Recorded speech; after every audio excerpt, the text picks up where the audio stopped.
All right, let's get right into this. The idea here is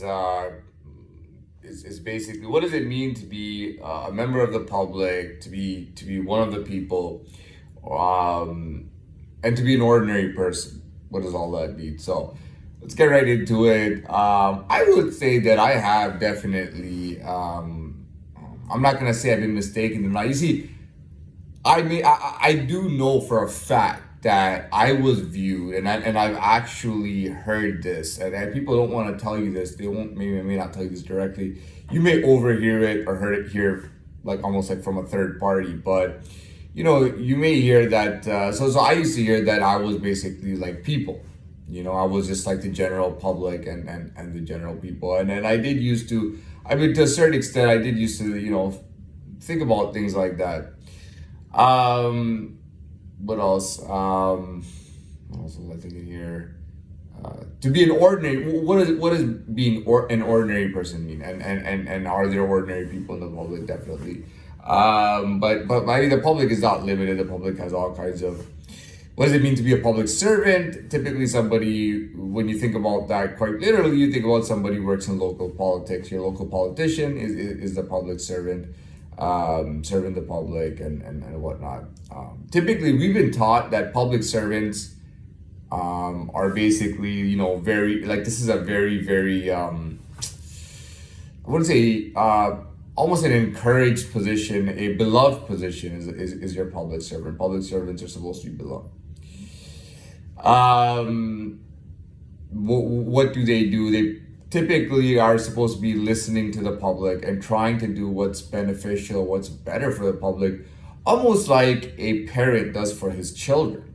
So it's almost like, like the public is your children, and you have an obligation to take care of them and look after them, and to make sure they get the best of everything that you can offer them. I'm not gonna dive any more into that. Back to the ordinary person. Now, this is an idea that I really like because it can be used in all sorts of scenarios, in industries, in sports, and in professional work, in academic, and everything. What does it mean to be an ordinary person? Now that's a very funny thing because I used to always think that being an ordinary person was better. I thought it was better to be ordinary, and I think that's when it really started being mistaken to people that I was an ordinary person because I that's how I portrayed myself, and I almost liked being an ordinary person, to be very honest. I didn't want to be too extra, too less, too light, too dark, too right, too left, too anything. I like being ordinary to the point that I basically, for me, being ordinary, and this is a funny thing. I mean, back to academics or to academics. Typically, when I was a kid, they had your class average, and then they had what you earned. So for me, being an ordinary person was basically being about 5 or 6 points higher than whatever the average was. I don't think the average is ordinary, but I think the average is close to ordinary. And allow me to explain. I feel like because gravity goes this way on this planet, and with human nature in general, people seem to people seem to move in the direction of negativity more than they do positivity. And a lot of theories have said that human beings are naturally inclined towards negativity versus positivity. And what am I trying to say here? I'm trying to say that if we have 10 kids in a class and the average is 60, you might have most kids getting high 70s, but there's 1 or 2 kids that got 0% or 20 or 10%. Now, if there's a couple of kids that got that average is not really proportional. So for me, again, it was just good enough. If the class average was 67 or 66, I wanted a 71 or a 72. And that was typically all it was. I didn't do well in school at all. The older I got, the worse I got. I'll tell you honestly, I didn't want to go to high school. And what I mean by that is that I wanted to just go into some kind of professional work or some kind of business. Like I thought that high school was absolutely pointless. I didn't do well at all in high school. But the funny thing is, my best mark was in gym class, which is very funny. I took four gym classes for the 4 years, and every gym class I got, like, I think the lowest I got was like 76, and that was the only A that I consistently got. That was the only time that I was getting A's, was in gym class. That was the only class that I found useful. I used to actually feel like sitting through academic classes, like, actually, frustrated me. It made me feel shitty. I didn't want to exercise my mind. I wanted to be actually moving around and performing and all that, and exercising and challenging myself physically, versus sitting in a classroom and crunching numbers or reading books and writing about books. So I absolutely hated that stuff. But I did well enough that I graduated, and pretty much in a reasonable time I graduated. That was good enough for me. Again, the whole point of this scenario was to talk about how you have your average, and that's why you want to be slightly above average. What else can we go on to here? Again, ordinary performance, right? That's what I wanted to get into.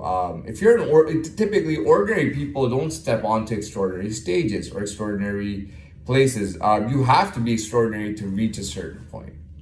And it doesn't always have to be official. You see, I could have a lot of things going on in my life for myself. And I could be like, hey, look, man, I read at a really amazing level, and that builds self-esteem and is felt. Believe me, a lot of people, especially, there are people who are very good at analyzing persons. So you could have people who can analyze somebody and can tell if they're genuinely good or not. You know what I mean? There's a lot of people fake it to make it, and that gets caught.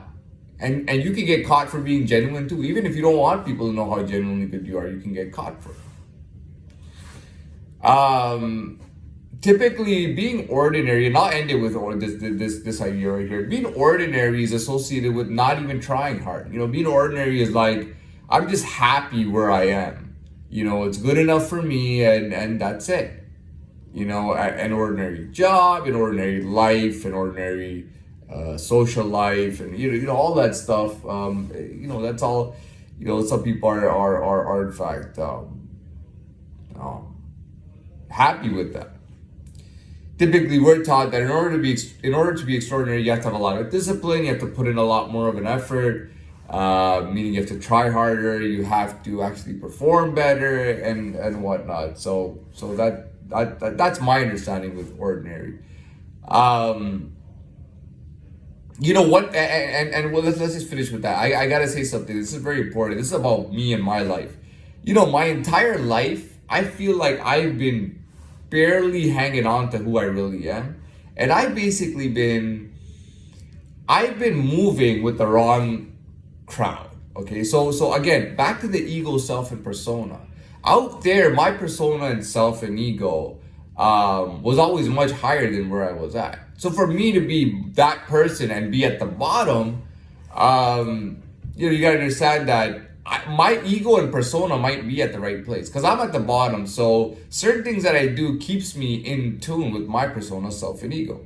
But when it comes to like what I notice right around me, and again, you can notice stuff right around you and it has no effect on your life because your persona, self, and ego is somewhere else, and your life is going somewhere else. So back to that point. So in my whole life, whenever I had people around me, they were all the wrong people. And I'm not saying good or bad. I'm saying like they were not my type of people. I was never around my type of people, but my persona, self, and ego was still maintained, and I still hung on to it, and it was still with my type of people. And I do notice that, as a change now, being in the world, it's very obvious, that certain people just want to move with you and certain people don't want to move with you. And again, you got to remember, it's not always about what you see right in front of you because, there could be people from outside that you don't see that have more influence on you than people you think you see or you think you know.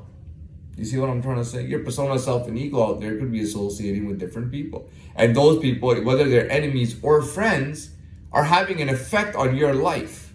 Even though you don't see them. Well, I see this person right in front of me. This should be the most important thing. No, this is the thing that's affecting me the most. No, guess what? There might be 2 or 3 females, a couple of males whether they're working for you or against you or they're neutral, they could be affecting your life way more than you realize, even though you don't see them in front of you. They have a way bigger effect on your life.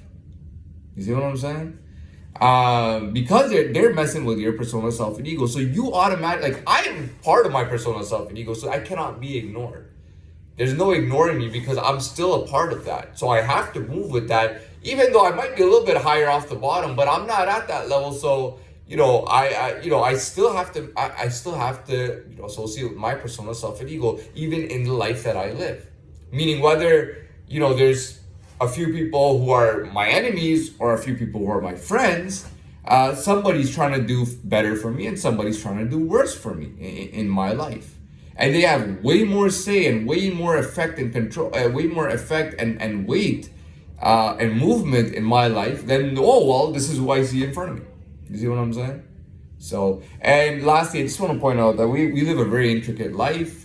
Whether animals, humans are basically, we're all, living beings, no matter what kind of animal or person you are. And at the end of the day, we have very intricate lives with ecosystems and all this stuff. So, I feel like I've said enough. I really, really, and I really do genuinely feel like this was such a good video. I've seen,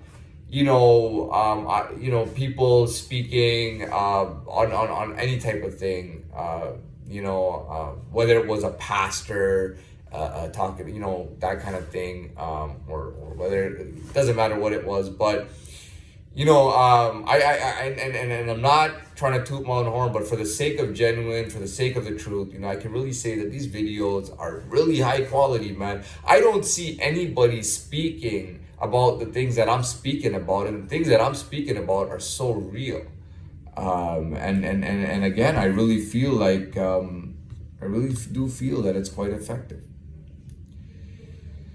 Okay, so you know what? I do feel like wrapping this up right here. I feel like we got a good length of video, a good amount of content, and we'll say goodbye here. Continue to support the channel. Try to subscribe. Give a couple of likes here and there. Don't be afraid to like a video, and you don't have to comment, but we'll leave it right there. So again, keep supporting this independent channel.